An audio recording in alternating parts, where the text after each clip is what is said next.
So Jai Baba, everybody. Jai Baba. I wanted to read a letter that Baba sent to Francis while he was working on Stay with God. He wrote mostly between 1956 and 1958. When he moved to India, Baba had him read it out several times. And Baba loved the book. And Baba really had a hands-on relation to it. He, corrected little things and changed things. Even little bits of wording here and there. And a place where you could find out about this at the book is Robert Rouse's Water Carrier, but actually before that, Rouse, R-O-U-S-E. He's one of the old-timers. He's like a Phyllis Frederick, you might say. an old-timer at Avatars the Boat. He died last year. But before that, he wrote a little pamphlet called The Making of a Book, which is also out of print. But his daughter is thinking of reprinting it, and I urged her to reprint the pamphlet as an appendix to it. And it gives a lot of information about specifics of what Baba's involvement in it. Baba actually dictated 3 messages for this book, and I won't take the time to pull them up here, but if you have books, on page 13 there's this, look at it in a minute. Out of that nothing mind came, out of mind came this everything, and so forth. That was, I think, some of it at least compiled by Baba for the book. On page 65, right before book 3, is one of the most significant messages Baba ever gave on his word. And it's a page and a half, and I've never seen it anywhere else. And the very last page of Stay with God, the last page with anything on it, is called Dreaming and Dreaming by Meher Baba. So these are all messages that Baba gave specifically for this book.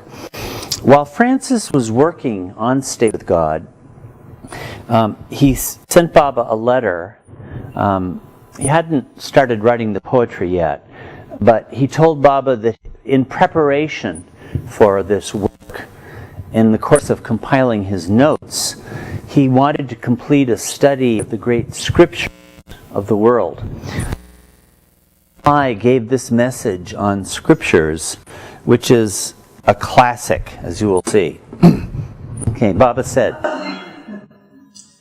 "The scriptures are like rotten bones rotted, and are as food for worms.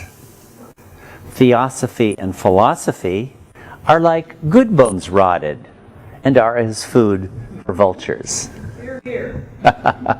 The writings of inspired poets are like fresh bones, and are as food for dogs. The writings of spiritually advanced saints are like flesh, and are as food for tigers.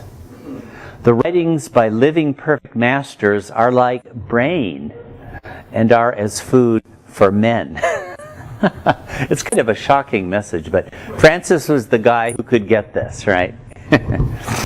Good bones, when rotted, have some semblance of bone. Remember, good bones are theosophy and philosophy. Rotten bones, when rotted, are like filth. So, you may go through the scriptures superficially, only to drive away the barking dogs when necessary. For instance, when you are called upon to answer the queries of the priests and the orthodox. Put all your heart in the notes of Stay with God, which will turn out to be ever fresh brain. Baba knew his man. A lot of people would be shocked by getting something like this, but not Francis. He was like tough guy. But, when rereading this, as I was preparing for the Marana 9-day, we did 9 days on Stay with God actually, and it struck me that this was probably taken by Francis as a real directive from Baba on how he should approach Stay with God. Because in the last section of it, if you read it, might note, there's very little. Francis talks about all kinds of great artists and great saints and great cultural, Confucius and Shankara and people, Rumi, people, Milarepa. But he has very little to say about the scriptures of the world. And one might have expected that to be at the center of the book, since he's cross-cultural critique. Well, if they're just rotted bones rotted and there's food for worms, I think he probably took a hint not to. So you really won't see much at all. I don't find a single reference to the Quran. The Bible gets faintly alluded to with the lilies of the field image, that kind of thing. The sutras, some of the Mahayana sutras, one of them gets referenced, but basically not at all. So part of the character of Stay With God is it's not theological. It could have been, but it's definitely not. So now, here's a glance at the book and its parts. Let's see if I have it here. Yeah. Okay. These are the 5 books of Stay With God. I can expand without losing too much. Well, you can see it, okay? Okay, so there are 5 books, the main text. Meher Baba, The Occurrence of Reality in Illusion. You might note mentally, biography. This is Meher Baba's biography through 1955, which he characterizes as the occurrence of reality in illusion. That's what the life of the Avatar is, right? That makes sense. Book 2, The Love Song of John Carey. Now, John Carey is the sobriquet that Francis uses to designate himself. It's very thinly veiled. He's obviously talking about himself. He puts himself into the poem in this way. Book 3, illusion singing to reality. Book 3, God's speaking. You may note a resemblance to the title of Meher Baba's book, God Speaks, right? That was published in the very month Baba gave Francis the order to write this book. It was published in November of 1955, the month Baba told him to write God. The question which reality asked itself, and the beginning of illusion, and its end. And what do you suppose the question which reality asked itself might be? Who am I? Right. So it's the divine theme narrative. Book 4, The Steps to His Feet. Abandoning illusion for reality. Every stanza, every stanza here ends with the phrase, the perfect master, the perfect master, the perfect master. So here he's asking, the question is, the steps to his feet. How do you get to the feet of a perfect master? That's what that book is about. And this is more than half of the entire poem, Book 5. God-man as world axis and living perfection of art. As I was saying this morning, art is very central to what Stay With God is about. And he doesn't have a small idea of art as something which is reserved to people who consider themselves to be artists. He's talking about the remolding of the stuff of creation in the likeness of divinity. So the Avatar himself is the highest of all art. Just the living incarnation of the Avatar. He approaches it that way. And world axis, as we'll see, you know the word kutub? Some of you? The word kutub, Q-U-T-U-B.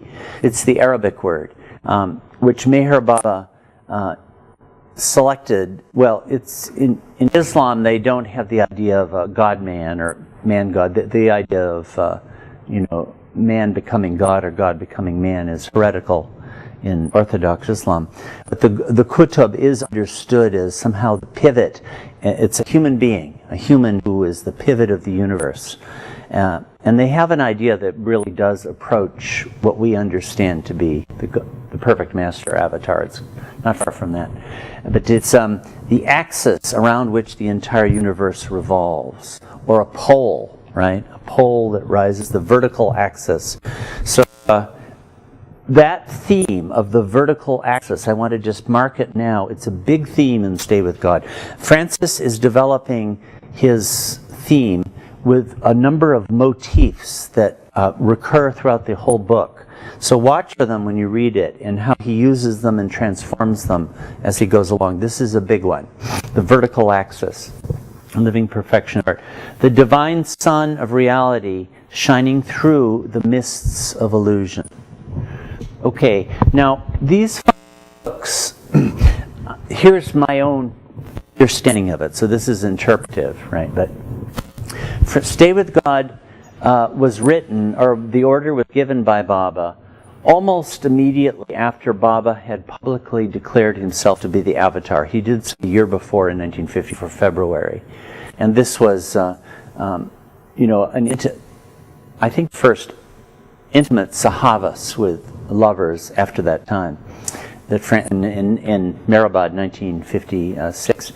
And I take Stay With God to be an epic presentation of Meher Baba as the Avatar to the world. And it's, as such, it's quite spectacular in its conception and execution. As I say, I would be very surprised if anything like it is written for a long time. Centuries, maybe. And to me, like this, books 1 to 3 present who Meher Baba is. And books 4 to 5 are dealing with what do we do about that? How do we respond to that fact? Because actually, the title that Baba gave, the order that Baba gave to Francis was Stay With God. And that's an imperative verb. It's taken by Francis as addressed to all humanity. Stay with God. For a long time, God has been like a 4-letter word in many artistic circles. Certainly in Francis's world it was. So it wasn't a title that was going to be popular with the set that he had grown up with. But he was completely fearless about developing that theme. So the first 3 books, if you're going to stay with God, well, who is he to begin with? Who is the Avatar? And it seems to me, I think this is a very simple, the conception of the book is simple, but profound and brilliant, I feel, as a presentation of Baba. The first one is, well, who is he? Well, it's God descending in human form, the life of a man on earth.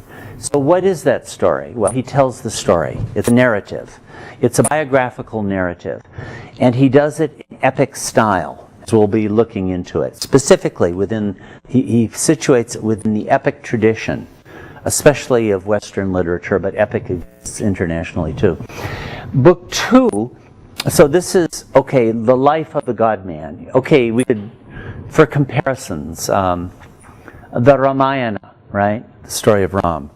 The Vishnu Purana, or the Bhagavata Purana, or the Mahabharata, where you hear the life of Krishna, or the Gospels, or Ashvagosha's Buddha Karita, I think is the name of it, Life of Buddha, composed by one of the great Sanskrit.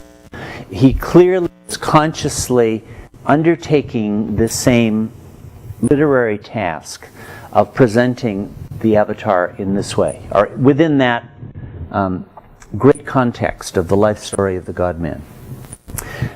Book 2 is a completely different aspect of Meher Baba that's coming out. Now Meher Baba is being presented as the beloved of a lover, right?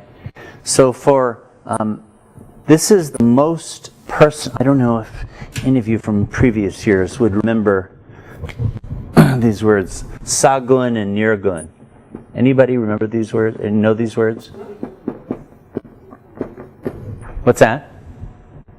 Sagun, these are terms Baba uses in Infinite Intelligence and God Speaks, and they're Vedantic.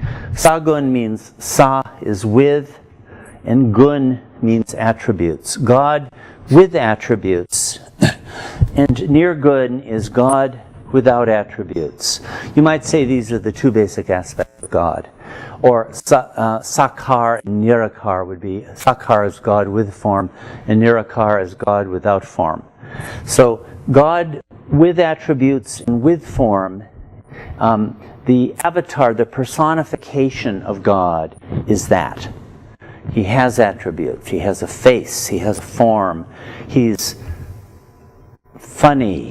He's angry. He's sad. He's happy. You know, Baba would show all these things. These are all human attributes and forms that we can see. God without form and without attributes, nirgun and nirakar, is that oceanic God who we can't see. I mean, you can't see him. Who can see that God? Only on the sixth plane can you see that God. But this is a very real side of God too. Okay, well, in who, it's the sagun aspect. God as the personal beloved, whom I, the lover, adore. And Francis speaks, he puts this John Kerry in, who's a token for himself. And he introduces the personal voice of love and adoration for Meher Baba as the divine beloved. So you can see how this is actually presented. A big part of who Meher Baba is the beloved. Baba wants us to love him. That puts him in this role, the lover-beloved axis. So book 2 presents him this way, and it's brilliantly done. So it's within the love, also within the love song genre.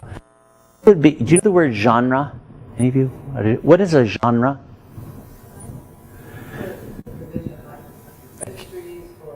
Yeah, a category of literature or of art. A mystery, for among novels, a mystery novel, or a romance novel, or a soap opera on TV, or a news story, or a sports show, or a sitcom, a sonnet, you know, like this. These would be different literary genres. So the book 1 is really within epic narrative, epic biographical narrative. Book 2 is within the love song genre. Now you all know love song, right? They're on the radio all the time. Begin the Begin would be a masterful love song, or, you know, there's so many of them. So he's actually working within the conventions of the love song genre to present Meher Baba in this aspect of who he is, the most personal aspect, as the one whom I adore. Okay? 3 goes to the complete opposite. It presents, who is Meher Baba? He's this entire kit and caboodle. He is this entire universe. He is the creator of the universe, the sustainer of the universe, the dissolver of the universe, and he is every soul within this universe. He is the totality. Every drop is no one other than him, right? This is the God Speaks story. The Advaitic story that I am God. And the story of the entire universe is nothing but the story of God coming to God. And that God is Meher Baba, right? So this, he's gone from the most personal aspect of who Meher Baba is to the most universal and impersonal aspect of who Meher Baba is, right? You follow this thought? So look at this conception he's given us. He's saying, who is Meher Baba? In 3 sections, he's shown on earth at a certain historical period. He is the beloved of all lovers, and he is the universal God who alone exists. Right? Now, it's actually quite a simple conception, but it's actually deeply reading and powerful and encompasses. So if you're going to stay with God, well, here he is. So these first 3 books are doing that. And what book 3 does, we'll look at that tomorrow afternoon, it's a poetic retelling of the divine theme narrative. Do you know what the divine theme is? Meher Baba's divine theme? Anybody? I think you probably do. The whole story of evolution and involution. Right. the journey of the soul from creation, evolution, reincarnation, involution, realization of God. It's Meher Baba's central philosophical idea that he gave to the public, you might say. It's our story. It's the biography of us. So book 3, of course, the divine theme is right at the center of God Speaks. You know, it goes, as I understand it, God Speaks goes through the divine theme 3 times. I think we had here at Los Angeles on that, where he retells. Well, this section of Stay with God is actually goes through the divine theme 4 times plus 1. The plus 1 is a little coda. But it's not a philosophical telling of the divine theme. It's a highly poetical, very beautiful retelling. It's theme and variations. That's the form. It's a musical form. Some of you, if you've ever studied classical music, if we get a chance tomorrow, I'll play something by Mozart, which will illustrate theme and variation to show you what Francis is doing. As you were saying this morning, Francis was very well educated, self-educated in music and classical music. So this is what he's doing in this whole part of the book. This is who Meher Baba is. The 5 are quite different because Baba's order was not tell to the world who I am. No, his order was write a book entitled Stay with God. Okay? Well, this is who God is. Now, book 4 is the steps to his feet. Okay, this is who he is. What do we do about it, right? Well, the first thing is to get to him. We have to get to the feet of the perfect master. And this book is really addressed to genuine seekers, I'd say. Genuine seekers of God. And then the last book is really addressed to all humanity. And it's about how culture should be anchored in the reality of God. And in the course of it, how it has drifted away from that over recent centuries and millennia. What's happened where civilization has gone wrong? How we reach through it and anchor it, and how we stay with God. Right? So this is how I understand the conception of the whole work. It's actually quite... Are you following this? Is this making sense? It's actually a simple idea, but the greatest ideas are often at their core very simple, very powerful, and deeply rooted. Yeah. Well, this is my field of study, you know. I was a professor of literature, and part of the job is to understand the structure of things. And also I've read it 30 times in the last year, so that helps. Because I get the understanding structure, but not necessarily getting Yeah. the meaning. Right. And I've really studied Francis, because Francis was deeply conscious of what he was doing. He had been given an assignment by his beloved master, who was the avatar of the age, and he was trying to create I don't know, to do this you need a lot of chutzpah, frankly. And he was trying to do something that would hold the, stage with Homer and the Mahabharata. He's quite conscious of, you will see it when we look at the opening lines.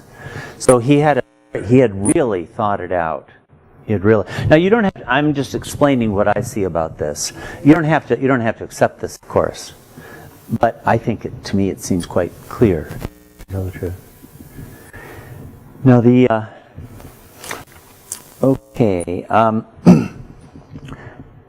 some of the, we won't look very much at the front matter. I'm going to look at 1 or 2 items, though. I don't know if you know what the front matter of a book means, but it's the chapter before the book proper really begins. And Francis begins Stay with God with a sonnet. it's a dedication. This on the left is just recent, a biography of him that he put in recently, but a dedicatory. And he composed this as an Italian sonnet, is the name of the form. We'll look at it presently, but this is the last page of the whole book, the last page of the poem. And he closes it with another Italian sonnet. And now, a sonnet is probably the most lyric form in Western poetry. Of course, some of the most famous sonnets in English were by Shakespeare. He wrote 150 of them or so, which are some of the greatest sonnets ever written. But the format actually originated in Italy. The great sonneteer, there are a bunch of them. Dante wrote them. But Petrarch was the name of the Italian poet most associated with the pioneering of the sonnet form. And I'd like to take a second and look at one of these, a traditional sonnet, to give you an idea of what it is like. This is in the Italian. I chose Milton because Shakespeare's sonnet form is slightly different.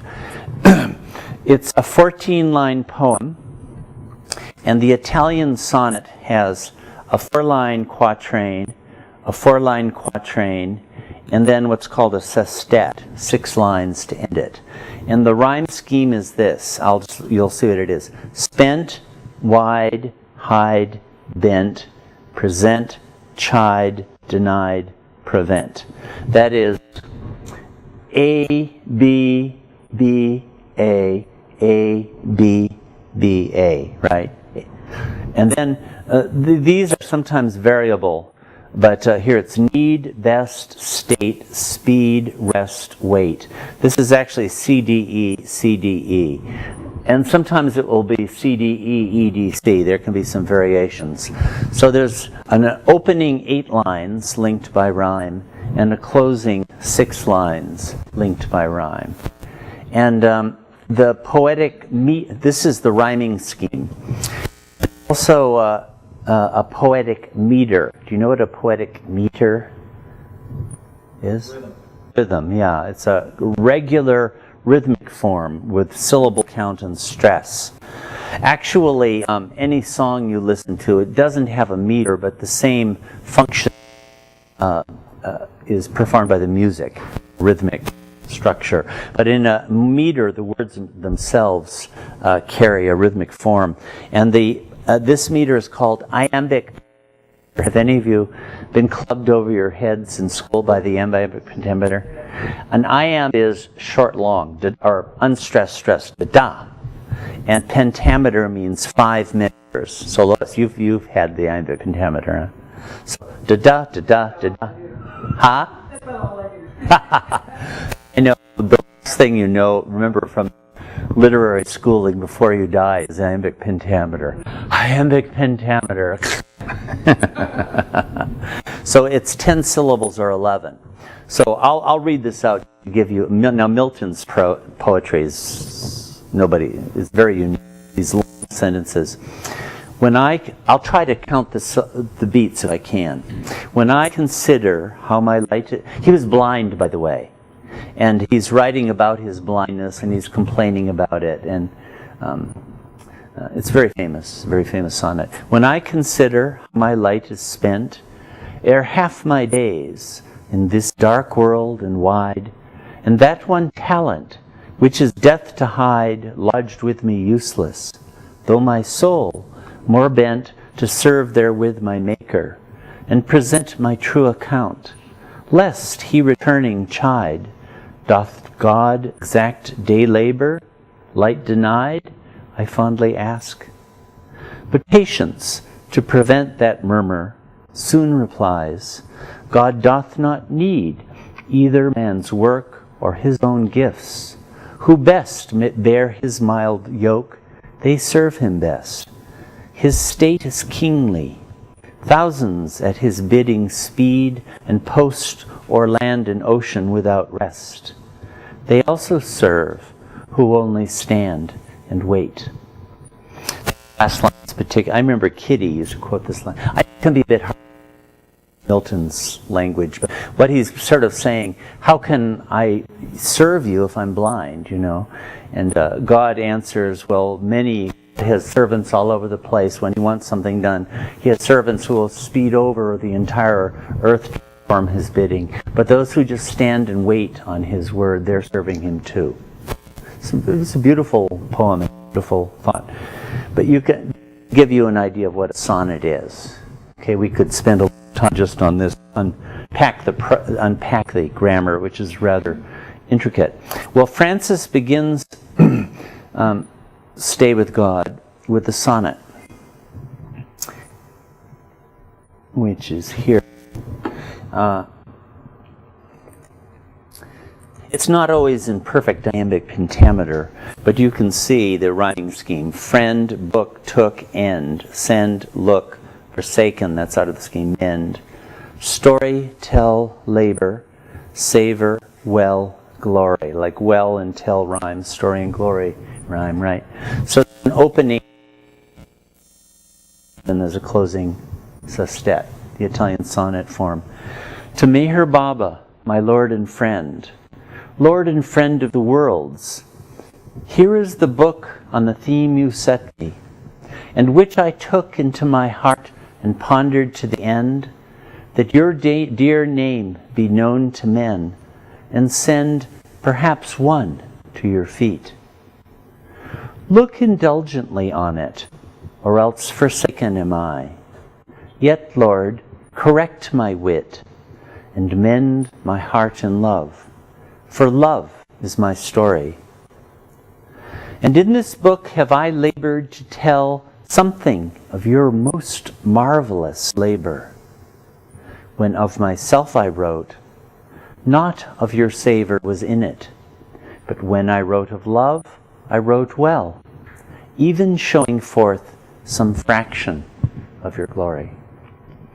So, great Renaissance poems, and particularly literature and art in the age of patronage, open with a dedication to the patron. So, of course, Baba's more than the patron. He's a pater with a capital P, yeah. I think you ever thought about look or so.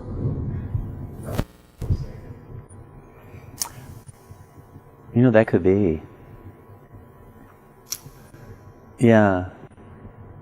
I know it is. I do find it jarring to be out of the rhyme scheme otherwise, but maybe he began with that, and the tense made it into a forsaken. Yeah. So you can see, here is the book on the theme you set me. What is he referring to? Stay with God. Stay with God. Baba told him to write a poem on, or a book on the theme Stay with God. It's an assignment. So he's saying, I've done what you told me to do. Like that. And now, the end of Stay with God, you'll see, echoes this very clearly. This is the last stanza of the coda of Book 5. Okay, so I'm going to read this over. This coda of Stay with God is very powerful and very moving, by the way. I hope on the last day we can read it and come to this from where the coda has. So there's been a whole long poem between the dedicatory and this. So have I writ what love told me to write, and every line betrays my poverty of love. As a poor man asked his charity, displays but a single shilling to our sight. Yet I'm somewhat contented of my plight, in that rich love stooped down to ask of me, thus honoring me in whom no others see worth, myself the least. Thus does love with light and gentle grace encourage on his way the least of us, taking each by the hand he's labored with, using the same labor to raise him to still greater favor, even perhaps to love's own path, to stand in light when silence speaks its shining day. So it's a beautiful ending to the whole poem. a 14-line stanzaic form. As we see, we'll see, book 4, the stanzas are 14 lines in length. By the way, Francis Brabazon, after this time, in the 1960s, when he was living with Baba, was the one who pioneered the English ghazal.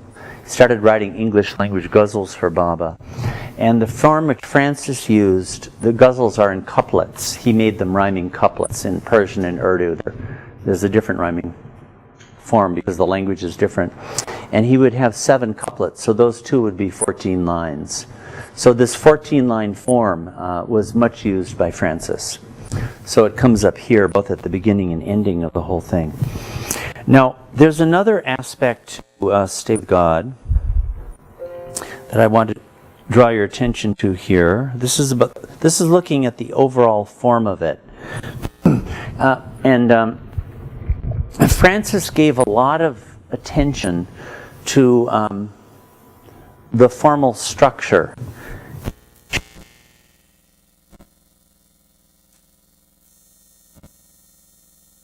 Have done this. Any of you, if you ever studied Dante, you'll find out that his architecture, since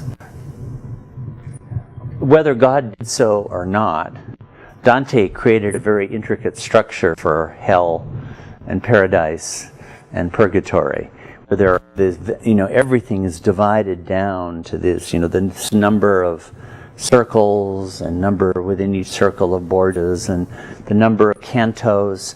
I think he has 100 cantos in his total poem. I mean, it's intricate design. Johann Sebastian Bach would do this too. He would work out very intricately exact number of measures in a composition, and the golden mean within a composition had a certain place. There are many artists who paid a lot of attention to this. Well, Francis did too. And this is out of the 5 books, some of the architecture that, and part of it is I just did this because I went and counted and came up with this table. And you might say, well, who cares? Well, actually, when you're reading something like this, I am very conscious of the fact that there is a feeling you get. Like if a stanza is of a certain length, there's a certain rhythm and momentum when you're getting towards the end of it. You can really feel, even if you're not conscious of it. And in the formal design of sections, like Section 3 is divided into 4 parts, and each of them is 10 stanzas. Well, when you get past the 5th into the 6th, there's a feeling that happens. You've passed a hinge point. There's a moving on. So a feeling of inevitability and movement is really supported by these things. I'm totally certain that this is so. And Francis was very conscious in his design. So let's look first at the number of lines in a stanza. In book 1, which is the epic biography, right? His stanzas have 7 lines. In book 2, which is the love song, it's 6 lines. I could actually say a lot about these numbers. I mean, 6 is kind of an incomplete number in a way. 7 is more fulfilled and more satisfying. And the 6 is because the state of the lover is incomplete. Like the 6th plane. You're never satisfied. You never get that final cap on the whole thing. Book 3 is 10-line stanzas. And actually, there is the 10 states of God, and God speaks. And there are 10 of these 10-line stanzas in each part. I'll get to that in a minute. So 7, 6, 10. Book 4 is the shortest stanza in the whole thing. There are 5-line stanzas. Every stanza ends with the phrase, the perfect master. It's like a ghazal. I forget. Does anybody remember what you call when the poet puts his name in the final couplet? Hafiz says, or Bao says, is a tukula, or I've forgotten. But it makes me think of that. It's like, that section is like hammers. Pung, pung, pung. Perfect master, perfect master, perfect master. And it's a short stanza to accentuate that effect, to drive it home. He's hammering and driving it home. You've got to get to the feet of the perfect master. Short stanzas. And the last one has by far the most expansive stanzaic form, 14-line stanzas. And we read the very last stanza in the whole thing, which is a sonnet form. So this is the most expansive stanza form in the whole thing. Okay, so 7 lines, 6 lines, 10 lines, 5 lines, and 14 lines. Within this, there are formal divisions into sections. And when I mean formal divisions, I mean I'm not just being subjective. Like in there's a line in the middle of the page. You can look through and see them. In other words, end of a section. So I'm counting that way. So this first epic biography is divided into 7 sections. Book 2, do you know what a coda is, by the way? A coda? When you go back, it's kind of the very last part of a composition, the very end of it. And literally, it means a tail, like a dog's tail. So, like Bach would use a coda. You've had the and it does do that. It ends it, but it recapitulates material from the entire thing that preceded. It kind of brings it into a miniature form that ends it. So it's the ending part of it's a musical form, a musical term. Well, every section actually has a coda. Francis uses that in all 5 books. So I didn't put it in here, but there actually is a coda to book 2, but which is in just one part, and it has 24 stanzas. Book 3 goes through the divine theme 4 times plus 1. So 4 plus coda. And each of the 4 passes through it has 10 stanzas. And each of the stanzas has 10 lines. So we have 4 100-line passes, where he passes through the divine theme. What I mean is he tells the story of the divine theme, from creation to God realization. And then in the coda, he relates that story one more time in brief. Okay? So you can see, I don't know, these formal patterns. In book 4, there are 40 stanzas. Actually, here there are 40 stanzas. Book 3, there are 40 stanzas too, right? 4 times 10. Book 4 is just one single section, but it's a 40 stanza section plus a coda. And book 5 has 4 parts, and each of them has 40 stanzas. So you see the use of the number 40 here. By the way, there's a poem, I don't know if any of you are acquainted with it, Meher Chalisa. Any of you ever hear of Meher Chalisa? By Keshav Nigam. And it's, Chalisa means 40. It's a standard form in Hindu devotional literature, Chalisa. And of course, yeah. When a poet is writing, does he plan all these things, or does he write and then kind of fits these things? I think that I think that there was a conscious formal design in the front end. You know, when you've mastered your form enough, it's not like you have to impose it, like somebody like a Bach writing a fugue. Well, it just comes easily. Or Shakespeare writing a sonnet, you know. He just knows the form. It's second nature. But clearly this is yeah, at a certain point, you don't even have to think about it. You know where the rhyme is, and you know what the meter is, and you know what the form is. Now, of course, Francis was creating this form. This whole form wasn't created before him, but he clearly did think it out. I mean, I'm just giving my opinion. I don't think there's any doubt about that. It was deeply thought out. Last one then has 4 parts. Each of them is 40 stanzas, and each stanza is 14 lines, the sonnet length, right? And then after that, here, this section 5 in book 1 is actually a coda, to tell the truth. Book 2 actually has a 2-line coda. I didn't put it in this chart. Book 3 does have a 1-stanza coda. Book 4 has a 1-stanza coda. And book 5 has a 5-stanza coda. So the use of the coda is there. Also, just with more on the numbers, you know, I don't know, I you're seeing that there really are number patterns here. He's using a lot. Here, this is a 24 stanza part, right? Well, actually, book 1, in its 7 sections, I mean, I don't have exactly a way of explaining, but these all seem like well thought out numbers. The opening section, this is book 1, it's quite long, right? I'm counting the number of stanzas in each of the 7 sections. The first one has 7 stanzas. The second one has 14. The third is by far the longest, 101. But I don't know, does that number ring a bell for anybody? 101 names of God, right?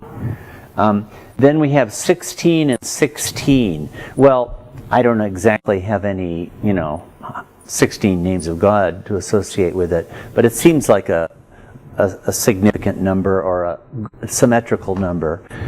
Then the next one is 24, which is repeated here. Book 2 is 24 stanzas too. And it concludes with 5, like 5 perfect masters or all that sort of thing. So there's a very intricately worked out design. I don't know, if you ever have looked at, say, a model of the Parthenon, or the Taj Mahal, or these buildings, you're conscious of, I'm not a mathematician, but of a mathematical perfection, numbers and shapes and a coordination of all of them. And this really exhibits that to me. So he's really given a lot of thought to his dimensions and proportions, and that creates a sense of rhythm and expectancy when you're reading it. I mean, I can say for me, having read this poem so many times, it definitely does. I'm really aware where we are in a sequence and what point of movement we're at. So this is an important part of Stay With God too, and I'll be referring back to it from time to time. Let's see.